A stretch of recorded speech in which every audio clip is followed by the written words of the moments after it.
Gabby Balot is an amazing writer, poet, and peer. She has become a fixture of the Noka community.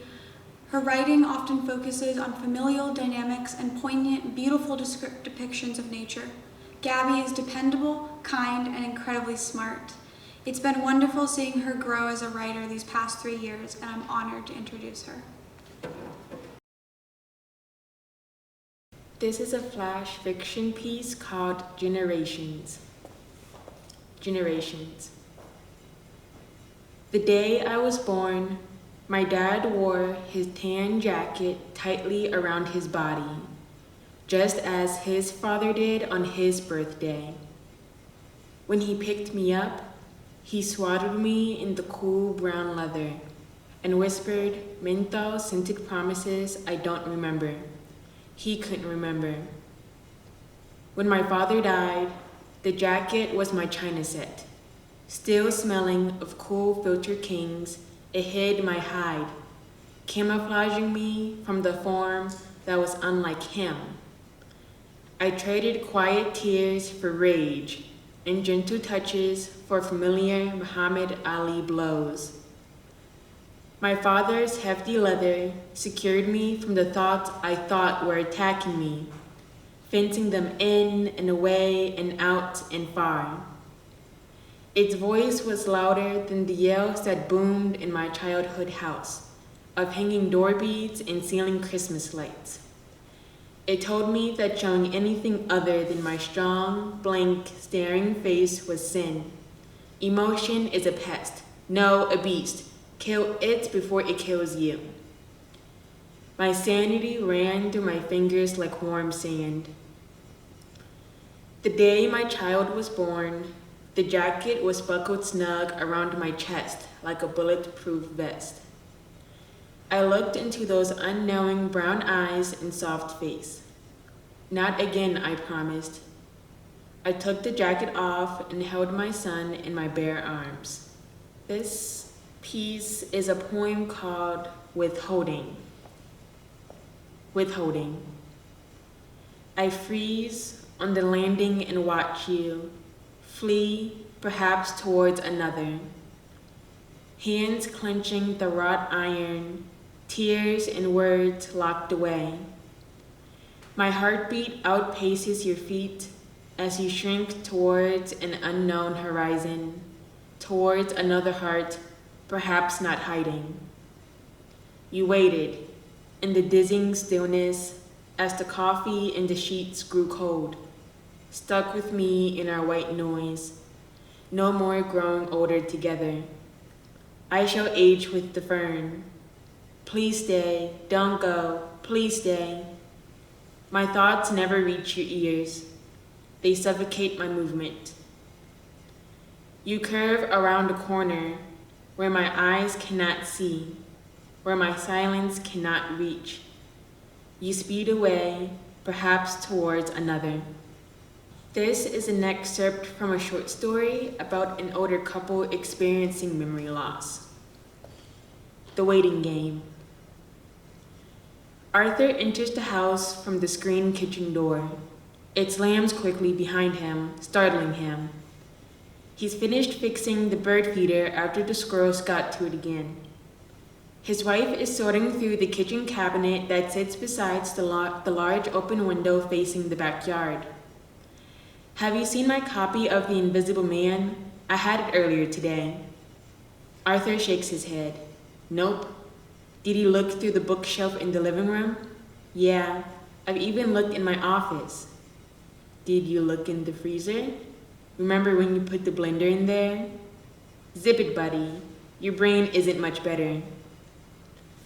Arthur walks to the freezer and grabs a pineapple popsicle. You're right. No invisible man in here, he yells into the icebox. Well, he is invisible. Good point. Good luck with that. He slams the freezer shut. He kisses his wife on the forehead and walks to the bedroom. He kicks off his shoes, then takes off his socks and gardening hat before finishing off the popsicle.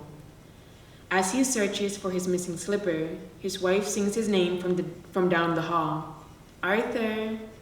Yes, dear? He shuffles to meet her in the hallway, walking lopsided with one black slipper. Is this for me? She holds a wrapped gift the size of a small book. Maybe so, maybe not. Maybe you tell me what's inside? Sorry, I'm not falling for that trick. You'll have to wait until your birthday dinner. He reaches out to grab the gift from her hand when she pulls away. She walks away before he grabs her by the waist. Playfully smacking his arm, she turns around to face him. This gift better be worth the wait. She shoves it back in his hands. What happened here? She points to his feet. An elf stole my slipper. Like he stole my book? Exactly right. They both laugh before she leaves to continue her search for the missing book. The last poem that I'm going to read today is called Vertigo. Vertigo. You hide beside me through each piercing pirouette, sometimes protecting yourself with football gear, baseball helmets, sometimes clinging tightly like a rope to keep us both grounded. My words a black mesh, twirling faster and faster to dizziness, infectious spinning. Am I moving or perfectly still? You think you can anchor me so I don't float into the clouds, like the end of a vicious twister. And like the tornado, my debris remains, my destruction scattered. Every broken house, broken person, broken heart, a relic of my uncontrollable being. I'm sorry I've hurt you. I don't want to lose control. If only you understood what it's like to spin and spin and spin without stopping, without a place to rest. Thank you. Hazel Bordegrave was the first person I met who wrote fairy tales, talked about the downfalls of Tolkien and the intricacies of genre like it was casual conversation. To read Hazel's work is to experience the indescribable ping of writer's envy. She has pushed me in both a personal and artistic way and is truly an incredible person to be around. I would like to introduce my great friend, Hazel Bordegrave. This first piece is called Siamese Twins. There's a power in the praxis, the possibility of flirtation with fusion when two people dance a line and love the axis. To achieve such a feat takes time, takes practice, no space for yourself or the silence of seclusion. There's a power in the praxis. To undo such feats takes teeth, nails, and axes, ripping through skin or an optical illusion when two people draw a line and love the axis. Don't do anything too quickly for fear of the blackness. Whispering voices won't speak of your abusion. There's a power in the praxis. I have learned to look at other halves with rose-tinted glasses, wondering how quickly we will make it to our foregone conclusion. What happens when two people draw a line and love the axis?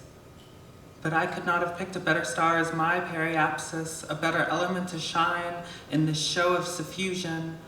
There's a power in the praxis when two people dance a line and love the axis. This next piece is called A New England Noctuary. The old clock in the corner ticks, and I watch with anticipation. Its face has been painted, and I like to think by my grandmother, but in truth I do not know. It is deep blue, dazzled with gilded stars and two staring eyes, and this clock has been here for as long as I have, but I assume much longer before that. When the clock hits 6, sweet liminality as my grandfather calls it, I begin to hear his footsteps on the hardwood floors upstairs, the movements of his standing from his desk, a pause to set down his book, and then the slow meandering to his coat rack to collect his hat and gloves. It is like this often, but only a few times do we have the excitement of going down the mountain to the valley that awaits below. Less often do we make this trip in winter, when the world is still and we must saddle the reindeer.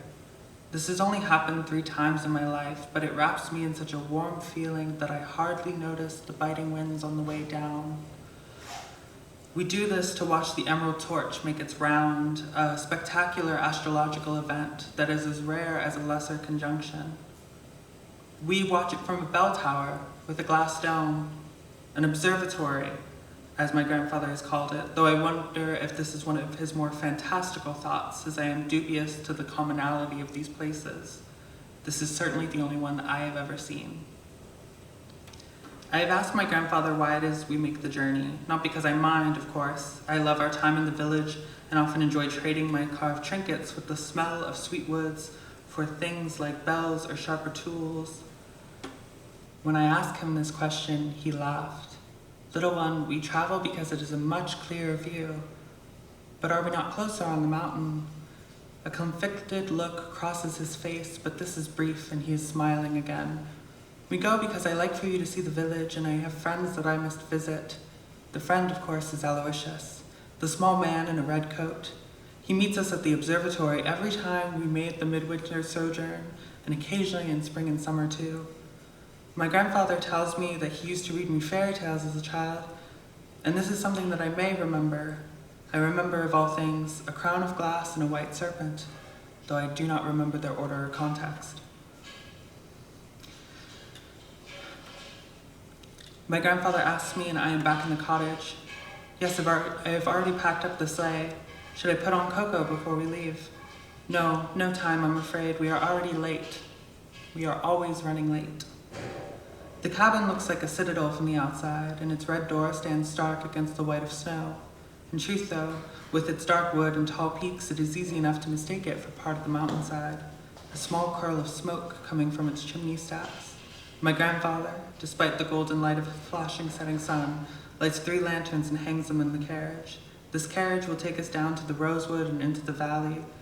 My grandfather has told me that he built it with his grandfather before him, though it was so long ago that I do not remember this either. But I do remember Killian and Frost, our reindeer, being young. They were younger than I am, but they look very worn and old now. What will we do when the reindeer die, grandfather? I ask as I pile sweets and snacks into the carriage. Aloysius will supply us with new ones, he says. I nod sagely, for this is his answer for many things. My grandfather is wearing his dark coat, dyed in the brilliant red that reminds me of our door. My coat looks tattered in comparison, and it has been worked hard this winter. I feel somewhat embarrassed going down into the village wearing it.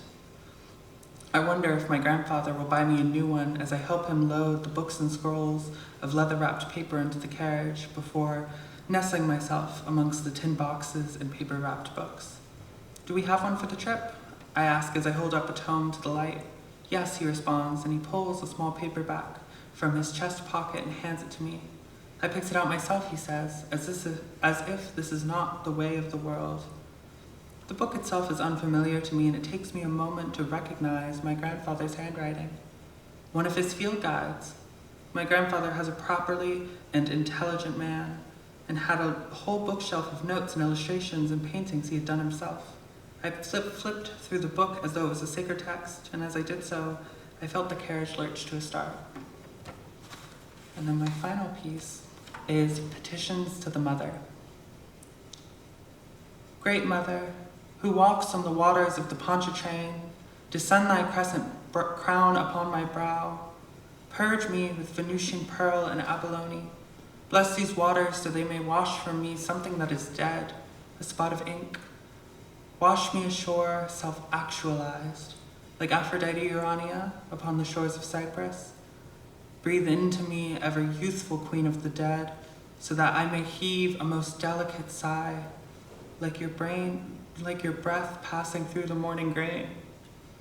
Decorate my hair with the abandoned treasures of the city, shade my eyes with the light of Sirius and Mars, little rings from Canal Street, a luminary to each ear, the spindling gossamer of Spanish moss as my gown. This is what my ascension will look like. Words are seeds. With a little bit of water and sunshine, they blossom into wonderful flowers of language. Next is Violet reading Snake Flowers, Hibiscus and Miscarriage, and Seed of Hope from her Garden of Writing. Snakes, flowers. The clay in my mouth sits and weeps. The gray is liquid and thick. I could taste the murk pouring out and down my cold, poised lips. This happens each day, every night. I am wrapped in branches of oak, and the thorns of raspberry bushes caress my skin and probe my temples and cheeks. My mouth is wide, yet not wide enough. The clay bellows out of me. I can feel my eyelids crushed shut in bondage. It wasn't until years later, until I could see the blooms of laughing flowers alleviate from nothing.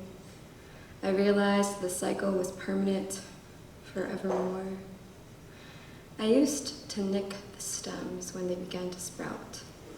I nicked them with honeydew melon blades and pumped white blood into the cold ground and lacerated the rotten stems into teensy, weensy pieces.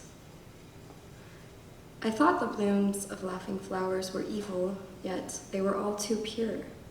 They giggled and told me to shh when I screamed in pain. The flowers were purer than I was, purer than I am now.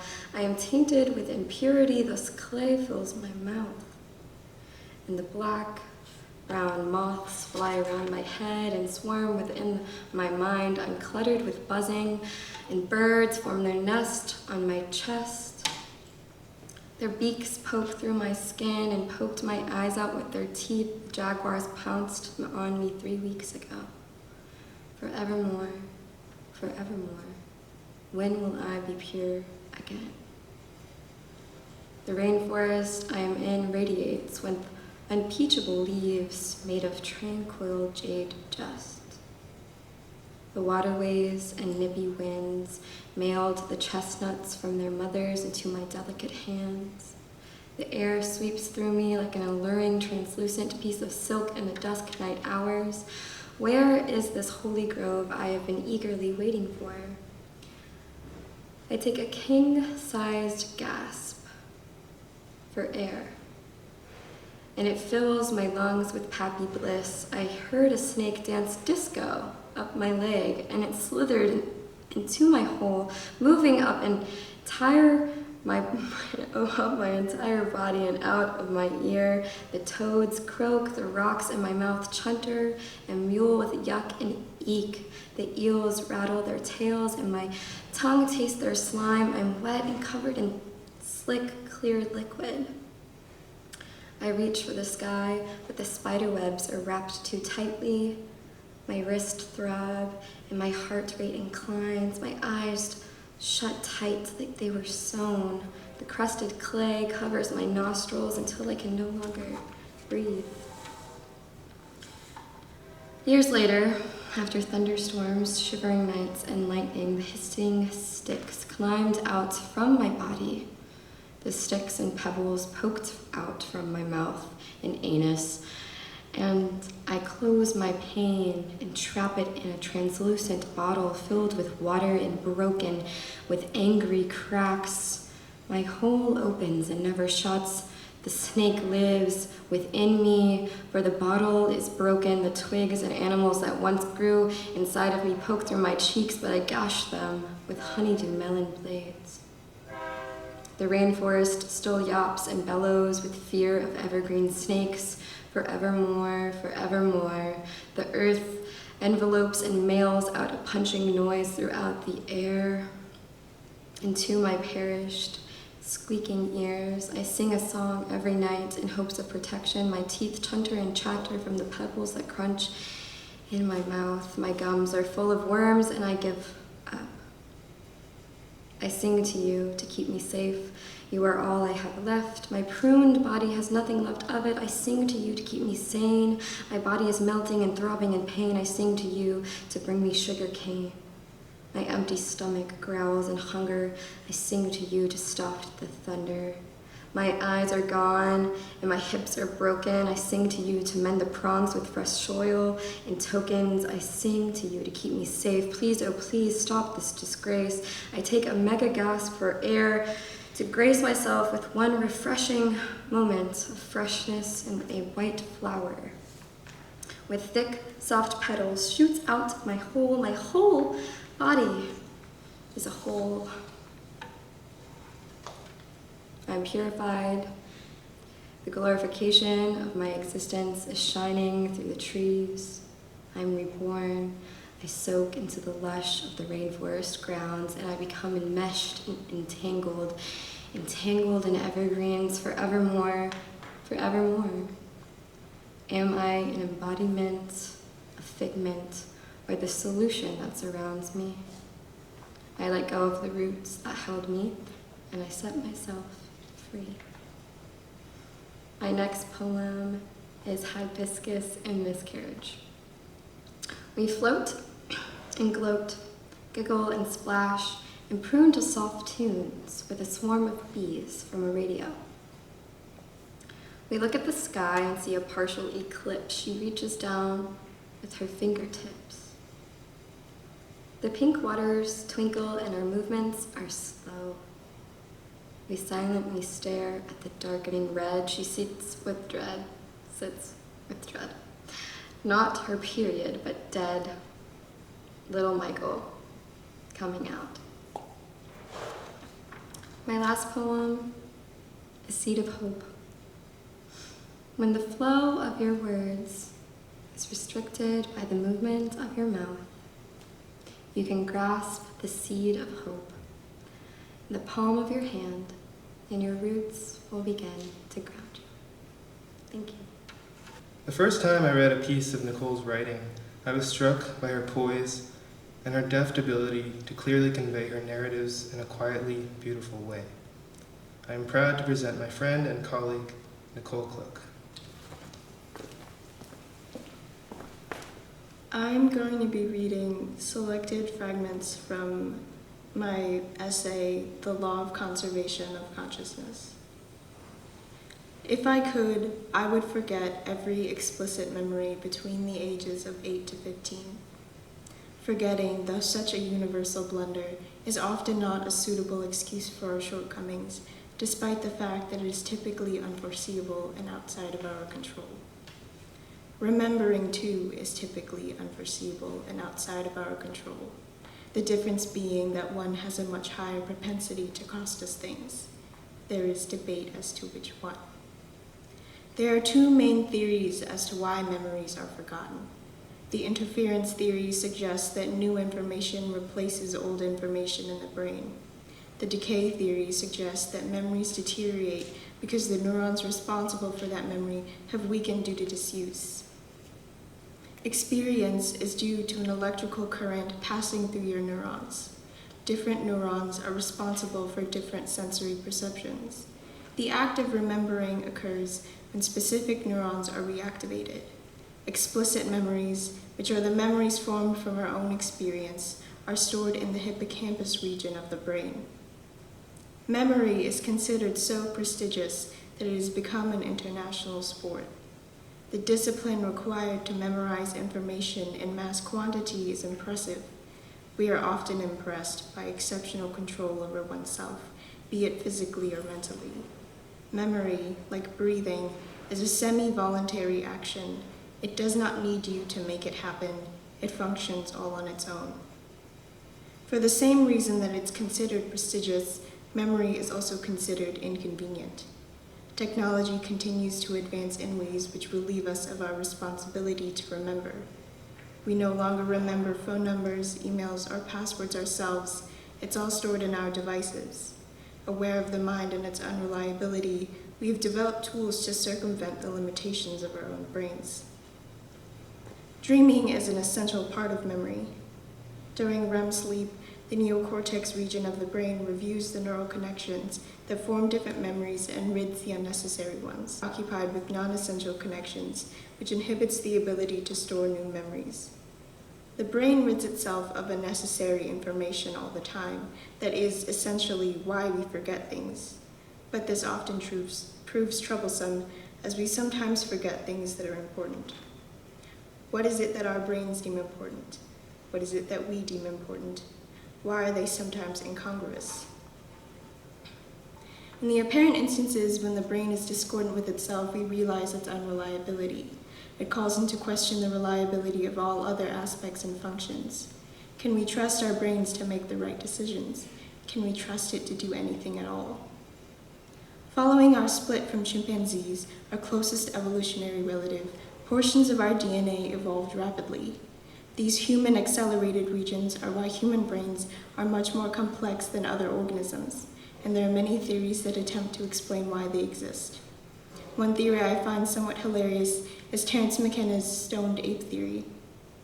This theory has many holes, but it suggests that Homo erectus evolved into Homo sapiens due to the consumption of psilocybin mushrooms, causing the Homo erectus brain size to double. Mckenna refers to psilocybin as an evolutionary catalyst which would coerce humans to a much higher plane of consciousness. I find it funny to think that I'm nothing more than a monkey high out of its mind. Your brain sends signals to your body instructing it to function.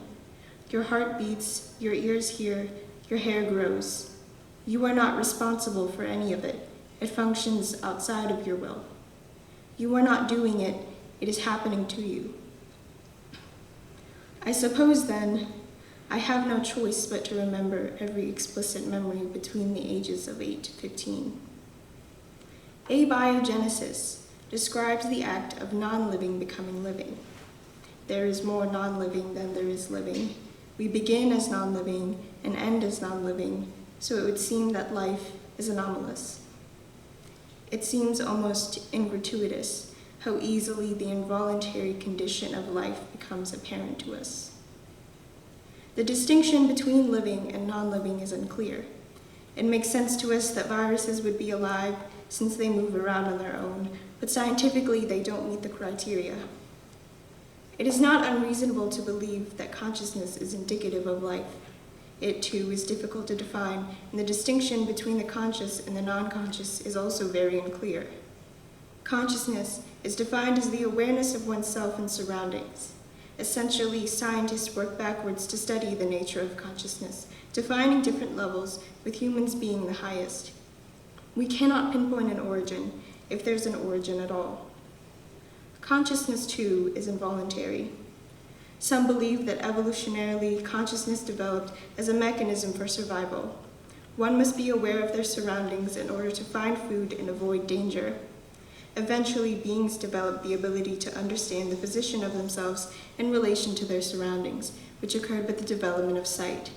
The next level of consciousness is determined by the ability to remember, to fathom things outside of one's field of vision. Memory is what the rest of the conscious mind hinges upon. One of the most difficult concepts for me to grasp is the quantum theory of information. In the very limited knowledge that I have, I understand it as the property that allows things, or atoms, to know what they are and what properties to undertake. Basically, it's how a banana knows to be a banana and not an apple. Theoretically, if the information of every atom and particle could be studied, we would be able to trace back the entire history of the universe. Quantum information is believed to be indestructible. Every star, every person, every thought even, is encoded permanently in the fabric of the universe. Living is involuntary. Not living is involuntary. Consciousness is involuntary. Non-consciousness is involuntary. The moon's orbit around the Earth and the Earth's orbit around the sun, and the sun's orbit around the black hole at the center of the Milky Way galaxy is involuntary. Panpsychism is the belief that everything, both living and non-living, is conscious. The universe is its own mind, manifesting through the laws of nature. Every movement and every stillness is bound to the laws of physics, every object bound to the laws of chemistry, every atom inescapably progressing towards disorder. Consciousness is neither created nor destroyed. The act of atoms knowing what to be and remembering what they have been is what physicists might call information, what panpsychists might call consciousness, what Taoists might call Tao, what Hindus might call Dharma, what Christians might call God. When existence itself is consciousness, the endogenous mind and the exogenous mind come together. There is no voluntary nor involuntary. It is all just happening. Thank you. I have been immensely inspired by Sid in the last 3 years. I have seen them grow into a strong, intelligent, and caring person. Sid's writing is honest, powerful, and unapologetic. They have taught me what it means to be vulnerable and free in my own writing, and that it is important to take risks and to be confident in yourself. I have learned so much from our conversations inside and outside the classroom, and I am honored to call Sid a friend. So I will be reading 2 pieces today that are in conversation with one another. Recently, my writing has been focused on something that is very hard to ignore and also understand as a disabled queer person, and that is the experience of my own body. So the first that I will be reading to you is a prose poem, and I hope you enjoy. In the waiting room. Your body functions a feedback loop, white noise talking over neurons. A telephone wire runs in place of your spine. On either end, 2 tin cans breathe a state of miscommunication. You spent 2 months studying decomposition of the human body, rigor mortis, sunken eyes, the life cycle of maggots. You had hoped biology would explain the faults of your own body. You are not a corpse. You are a teenage girl in the waiting room of yet another specialist. Blood runs thick beneath your skin. Joints crumble to a state of fragility. A black jellyfish often obscures your vision. Medicine, science, a bowl of sour lollipops sitting near the nurse's station. Blood tests, MRIs, CT scans, the consumption of a camera hidden within scrambled eggs. Your body does not match their expectations. Decomposition is a series of facts overgrown by dirt and mushrooms, but for your body, mycelium and maggots must wait.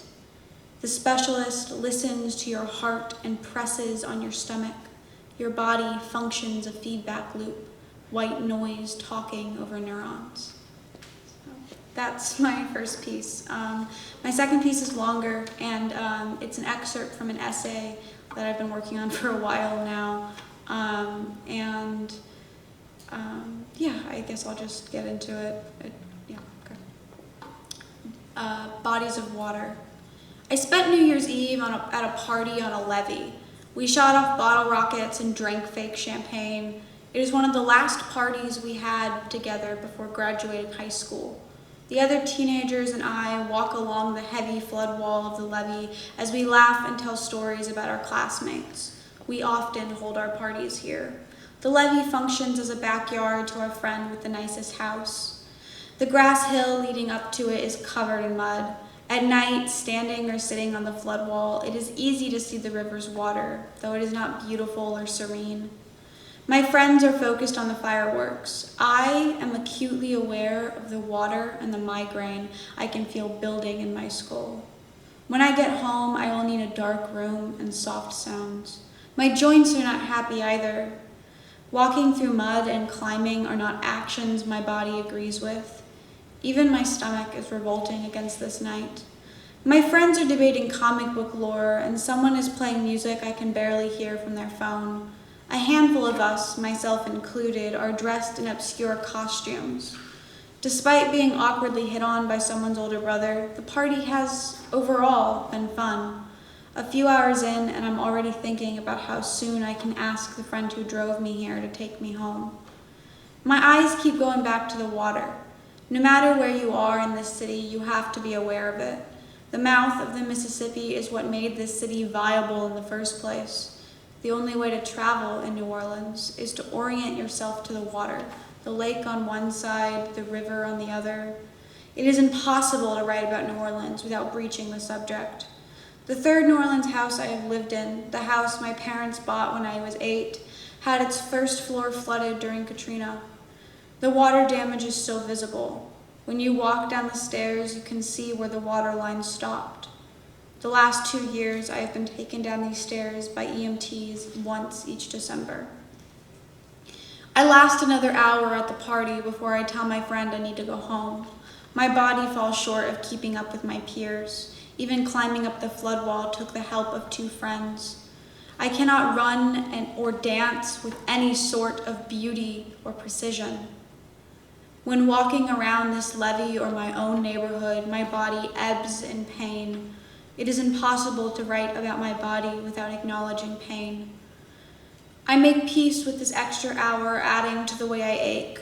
When we drive home, the highway we drive down is shaped by water, as is the whole layout of this city. As New Orleans is defined by its water, both destructive and vivifying, I am defined by my body, both limiting and liminal. At ages 4 and 5, the same period of time my family moved to New Orleans, I had continual ear infections. Before the move, we had 6 different places we could have called home, mostly due to my mother's teaching jobs. When I asked, my mother told me my ear infections happened practically since birth, and that it was just at 4 and 5 was when they were at their worst. I was absent for 19 days of the kindergarten school year. Even an ear infection, something most children get sooner or later, festered into a chronic marathon in my body. At night, I screamed and cried in pain. My parents crowded into the first bedroom I remember having in New Orleans. My mother lay next to me in the lower bunk of my Craigslist bunk bed while my father stood near us. They asked me in soft voices what was wrong, where it hurt, what I needed. My answer always was, I want to go home, I want to go home, I want to go home. I'd repeat it like a mantra.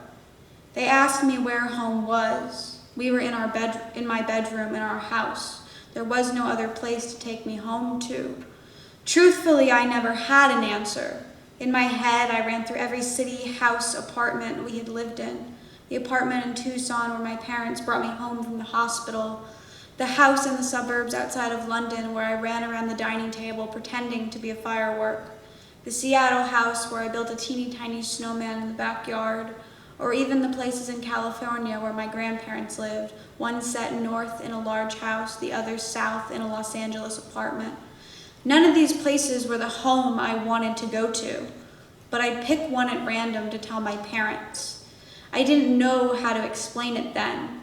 My vocabulary, even with 2 professors as parents, was limited, especially when talking about pain. Home was not any of the places we had lived. Home was not the sentimental answer of my parents' arms.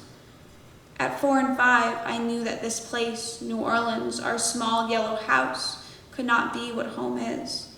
I believed that if I was home, I would be pain-free. If I could just go home to wherever that was, the pain in my body would go away. This belief acted as a security blanket. It traveled around with me to doctor's appointments, school, sleepovers, and even to the place it was formed, my own bedroom. Thank you. Catherine Lindsay. Cat. Caterpillar. Cateria. Catholica. A listener of the zombies. She's a gold medalist in creative writing. Scholastic has fallen in love with her writing. She's an Umbra editor and could be a scientific researcher who has her PhD in astrophysics or literally any other thing. Her favorite quote is, "Life is frittered away by detail. Simplify, simplify," by Henry David Thoreau. I'm pleased to introduce you to the one and only Catherine Lindsay. She'll be reading Monk by the Sea. This is a piece I wrote called Monk by the Sea. Abel wanted me to come with him. He insisted, and despite my misgivings, I'm here. We arrived yesterday morning to this gray hell, though Abel assures me it's the pinnacle of the natural world. Today he set up his easel outside the cottage and told me there is no better view of the sea. He asked me to sit outside with him while he paints, but he knows I loathe the cold. I sit inside in the wooden chair by the fireplace because the house has no heater, or television, or phone. Not that I want to pay for long distance anyway. Abel promised me we would go into town this evening to pick up more supplies for the weather. I promised him nothing on earth could shield us from the cold. My wool socks barely protect my feet from the freezing wood floors as I walk across the room to the window with the view of the Baltic Sea. I draw the curtain aside. Abel's painting the empty beach and the all-encompassing sea. The hues of gray and green merge together in a manner which borders the abstract. My fingers flitter on the glass, cold as a sheet of ice. He continues his heavy brush strokes. I move to tap again, but I can't bear to touch the frozen pane once more. The curtain falls and I return to my wooden chair across the tight living room. I hold my hands over the fire, the flames tickling my fingertips. Abel has yet to come inside. He's been out there, painting for hours, fixating on the sea. Night is falling and the house only grows colder. I know now he had no intention of going into town, that he would be happy to see me freeze. I decide to go outside and meet the cold. Salty air rips across my face the second I open the door. The sunless sky feels lonelier than it did yesterday, and Abel continues to paint. I'm searching for the monk by the sea, he told me before we left for Rügen, never mentioning who the monk was. Abel? I grab his arm gently. He jerks and splatters me with gray. The sky is dark now, dark like the eyes staring at me, warning me to go back inside. I try offering him my apologies, but he turns to his canvas as if I'm not even there, as if I'm nothing more than one of those waves crashing on the shore just to be pulled back to sea again. I was right not wanting to come, but here I am covered in cold and paint. I wake up with a cough. Abel's eyes are still dark from last night, and his voice is tinged with a foreign anger as he scolds me for not staying by the fire. I was content to do that yesterday, and more eager to do that today, but we're out of firewood. I pray he finds his monk by the sea today and leaves me alone to my gray hell. My cough is now accompanied by a fever. I longed for a nurturing hand, but I dare not go outside. I peeked out the window earlier, saw Abel deface his work in progress. I couldn't help screaming for the innocent painting. I quickly hid behind the curtain when he moved to turn around. There is no wood in the fireplace, but Abel told me to stay in bed, so in bed I am, fearing for my health.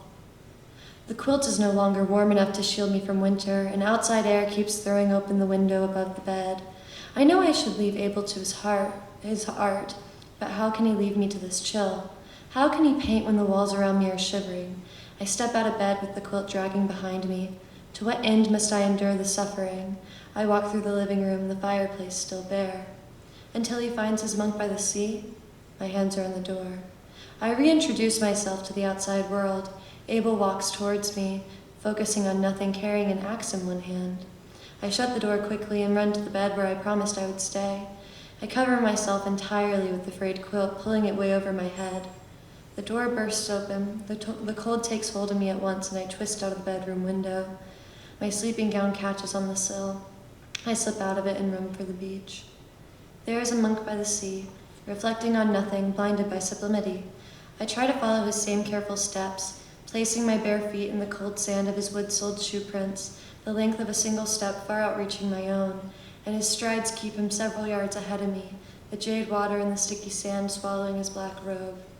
His unassuming nature hypnotizes me. I want to call out to him, but my throat is heavy and swollen. The monk shifts his path into the winter water. His presence beckons me to wade with him through the gray-green and follow him to sea. I keep my pace steady as I continue towards him, towards the last place on earth he graced before departing for the siren song of creation. I hear no siren song of creation, only my chattering teeth begging me to retrieve the clothes I left behind so carelessly. But his presence beckons me to swim through the northern tide, not to stray from the path he has laid. The heavy steps leave me where the waves torture the sand, the shoe prints end a lifetime away from the cottage. The sea undulates far between him and me. The black of his robe floats between the somber sky and the freezing water. I am at nature's mercy as I step into the stabbing waves. The cold is loud on my pallid skin. With each movement towards the monk, my body forgets the cold is slapping my skin, but he moves farther into the sea. With each movement towards the monk, my muscles constrict and my limbs tighten. But he stops only 3 strokes in front of me, 3 strokes too far. His presence beckons me to drown before him. Under the water I slip.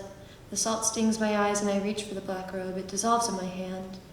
My throat shrinks. I scrape my nails along my neck, close my eyes, and scream a silent Hail Mary. I wrap the quilt tightly around my body. my skin wet and my entire body trembling, and falter out of the room. Abel's thawing his hands over a fire. There's no wood still, just a wounded canvas and a melt of gray and green. Renee Rashichi is my greatest friend. She is a fierce and potent presence and unafraid to push herself and others in the classroom and outside of it.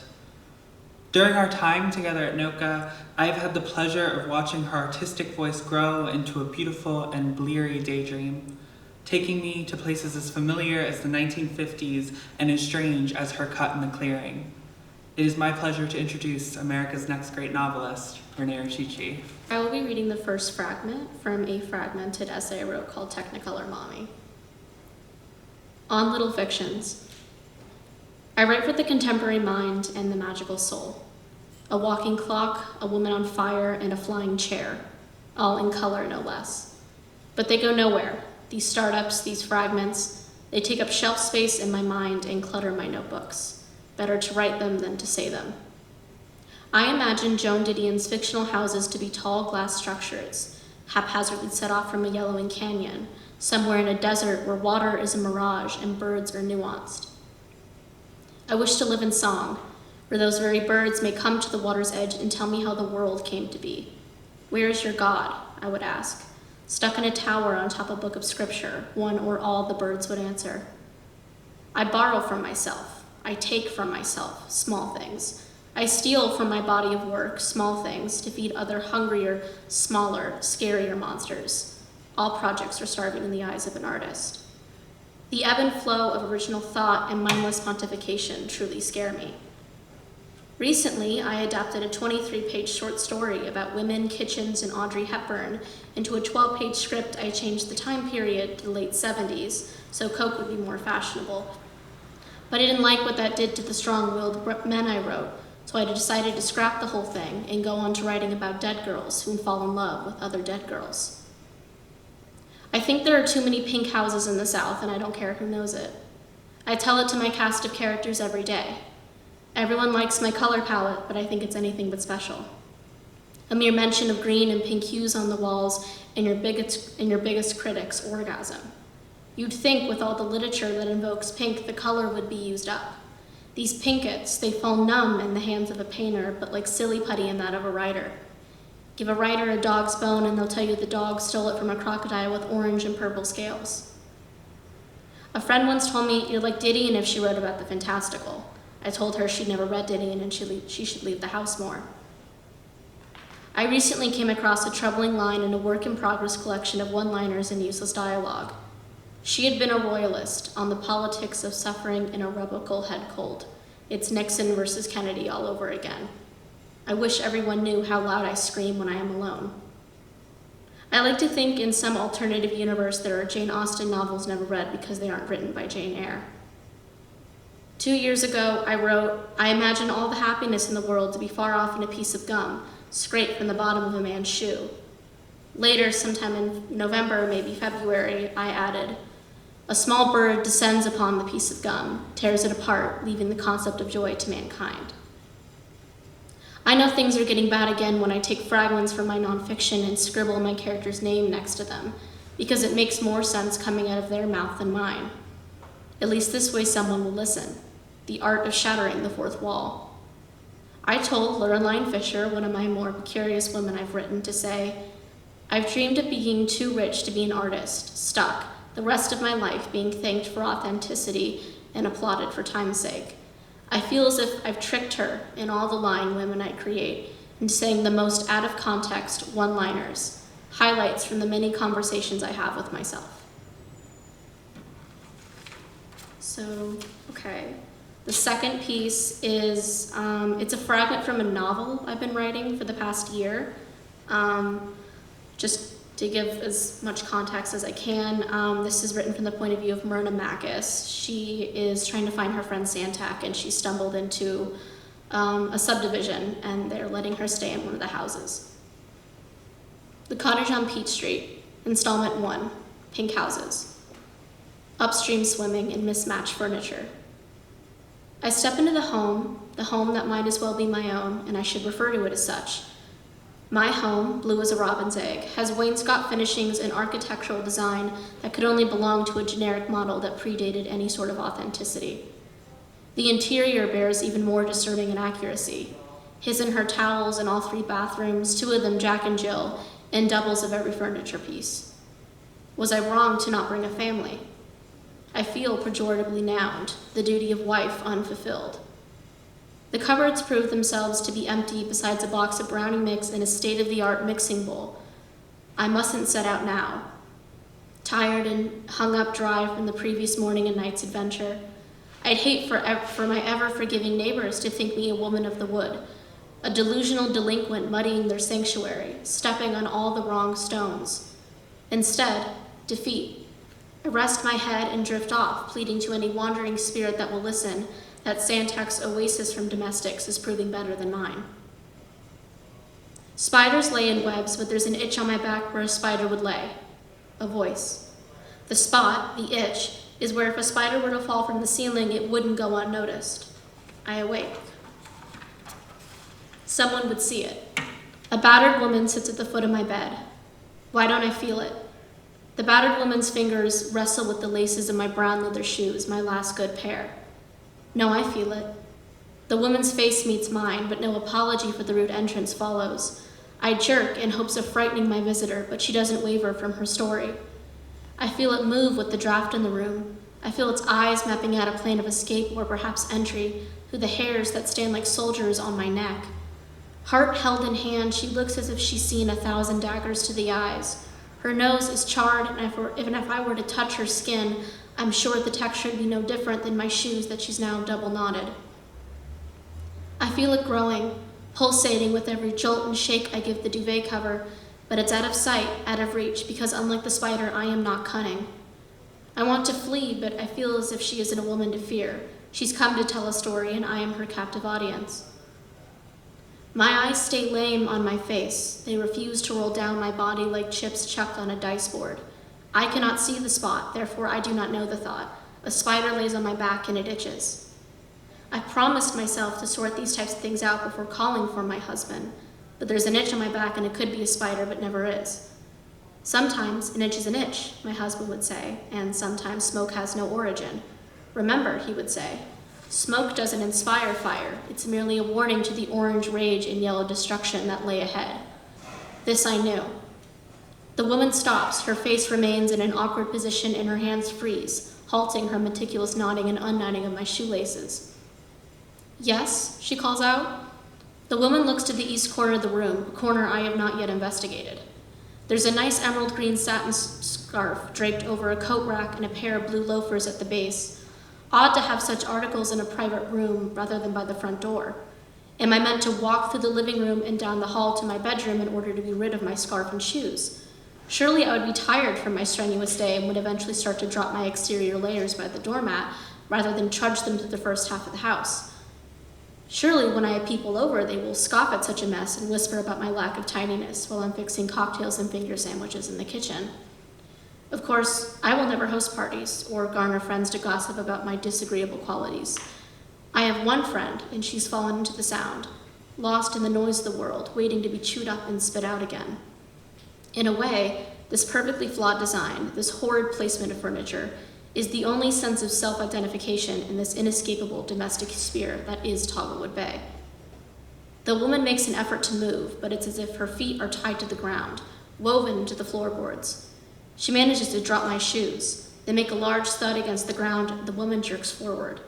Oh, coming, Margaret. I just got a little stuck is all. The woman walks towards the coat rack, pulls down the satin grief scarf, wrapping it around her neck, and slips on the loafers with ease. She takes a breath and walks straight into the corner's edge where the 2 walls intersect. I lean down to where the woman abandoned my brown leather shoes, its laces double knotted together, making the shape of a fish, an animal that symbolizes my intruder's point of entry. Was my room but a stream to her, an alcove that only the most beaten down swimmers rest before joining the tumultuous current? Either way, she'll find her way back. This I know. That's it. Finn is a uniquely imaginative and insightful writer whose distinctive voice and style is clever, articulate, and perceptive. As a warm and amiable character, a thoughtful conversationalist, and an ingenuitive artist, there is no doubt how significant his impact will be. I'll be reading 2 pieces. This first one is entitled 3 Separate Instances in a Life Remembered. 1. Olivia comes to visit. She drags her luggage upstairs with swift force, biceps and a stern face. Begins cooking and laughing and tasting and washing and screaming at lightning and praying. She asks me if I have met her little lord, a small statuette that she places on the dresser we have provided for her. She asks in a voice that leaves grease on the counter. My father laughs at her. An apparition in the kitchen doorway, his fingers fitted into the corners of the frame and his feet tucked behind the threshold. 2. My father speaks with a distant uncle and discusses the passing of another distant uncle. I cannot understand them, but familiar names spring up. 3. At the end of our trip to my father's childhood home, we celebrate my sister's birthday, which falls on the day of my grandmother's passing. My aunts slap their hands in unison against an old rug, and when they speak, they sound like finches. There is a cat inspecting a bright yellow drink. That is one of the few images that I can remember, not involving an explosive noise of either speech or violent cooking or both. And the second piece is an essay on W.G. Zabald's Austerlitz. Halfway through my junior year of high school, W.G. Zabald's Austerlitz fell upon me like a light tumbling down at an hour of the night when you least expect daybreak. Yet suddenly it arrives, inevitably, exquisitely, and covers you in a quiet pale blue, gesturing subtly towards noon. The early morning is an otherworldly moment in the cycle of a boy like me who doesn't sleep. At such times, I am like a ghost, and all surrounding space feels new and perversely vacant. I saw Zabald's main character, Jacques Austerlitz, as someone in a similar predicament, like an insomniac at dawn, walking weightlessly through his own history. I first read Austerlitz after a last-minute decision I made about which author I would choose as the subject for my year-long independent study. I had made a list of other accomplished writers that seemed appropriate for the project, but I found myself unenthused about and undevoted to any of them. 2 days before I had submitted my final decision, a woman who I had only known for about 10 minutes suggested Zabald, randomly, or perhaps the result of a design chain of events, and I ran with it. The novel follows a narrator's many spontaneous encounters with the eponymous Austerlitz, who intermittently takes over the story from the narrator to guide the reader through the unveiling of his origins. Before his arrival in Wales as a young child on the Kindertransport that allowed him to escape Nazi persecution as a Czech Jew, his history is, to him, a blank. The context out of which all of Zabald's work emerges, and Austerlitz specifically, is an inherently absurd one. It is that of post-war Europe, of the obliterated Germany of Zabald's childhood and youth. Such a landscape demands that its inhabitants live amidst devastation, both historically and contemporary. It also gives rise in Zabald to an unending layered sense of wonderment at the world, both its beauty and its horror, at the human conception of the world, and finally at the human hand in the world shown in its documented proclivity for destruction.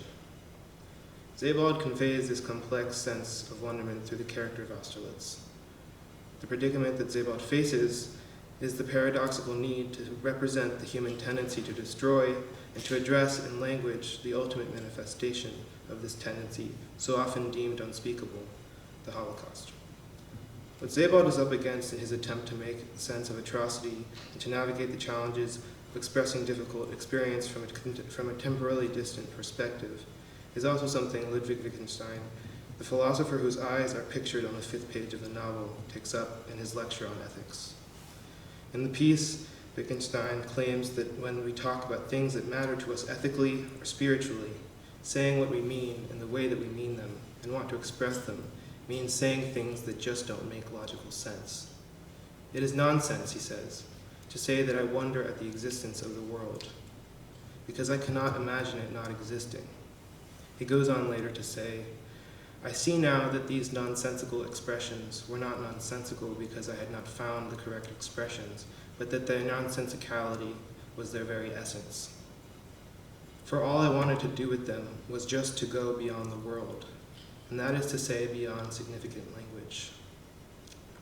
The language that Zabal uses to describe the world of Austerlitz and the ethics with which he infuses it is intrinsically illogical, and yet in the words of the text, Zabal formulates the best approximation to an answer to the unfathomable questions of genocide. They are, as Wittgenstein says, as if beyond the world, somehow supernatural. Austerlitz, burdened by memory and his inability to fully recover it, is drawn, in the same way as an ethicist Wittgenstein might describe, to an answer to be found somewhere figuratively beyond sensible language. It hides itself in mysterious signs and portents all around, as Austerlitz would say. The narrator of Zabal's novel floats in and out of command of the text, serves as a sort of hovering alien. It is as if he is no more grounded in nature than in the words he uses to describe his experience of it. He calls to mind the angel Cassiel from one of my favorite movies, Wings of Desire, who observes Cold War Berlin from a timeless perspective. In a sequence of the film which take place as they're comparing notes in a car dealership, he tells his fellow angel Danielle, "We can only be savages to the extent that we are absolutely serious. Do no more than look, gather, testify, verify, preserve." This act of witnessing, this ethic of witnessing, is not simply an exercise, but a quietly revolutionary undertaking, which seeks to record the pattern of man-made destruction that is inextricably bound to the fantastical matter which makes us human. It is in this pursuit of reckoning that the absurdity of that pattern becomes apparent, and it is in this same pursuit that Zabal offers his stories, his distance observations, and the photographs that comprise Austerlitz. I opened this essay by describing the novel's effect on me as that of a tumbling down of light. For me, one of the most striking instances in which the element of the supernatural, or perhaps more aptly, the spiritual, in Austerlitz comes as the protagonist stands in the waiting room of Liverpool Street Station. Minutes or even hours may have passed while I stood under that empty space, beneath the ceiling, which seemed to float at a vertiginous height, unable to move from the spot, with my face raised to the icy gray light, like moonshine, which came through the windows in a gallery beneath the vaulted roof and hang above me like a tight mesh net or a piece of thin frame fabric. Austerlitz is not only extracted from his sense of time, but from his sense of self as well.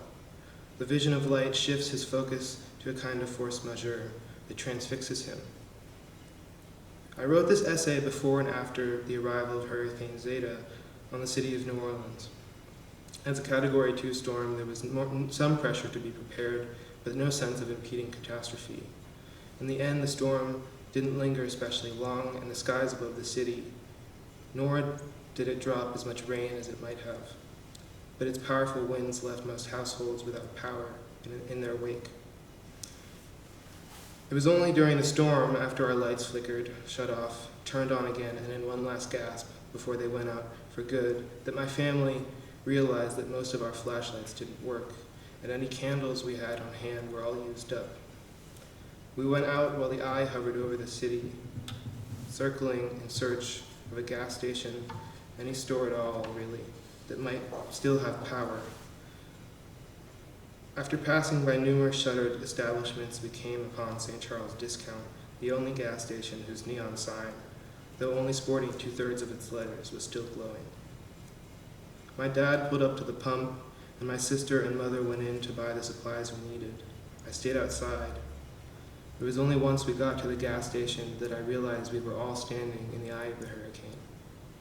As I looked up, I was greeted by a freakish yellow sky, and as if fire had been lit inside the belly of the storm, illuminated in the distance by the unnatural blue flash of a power plant giving out somewhere closer to the lake.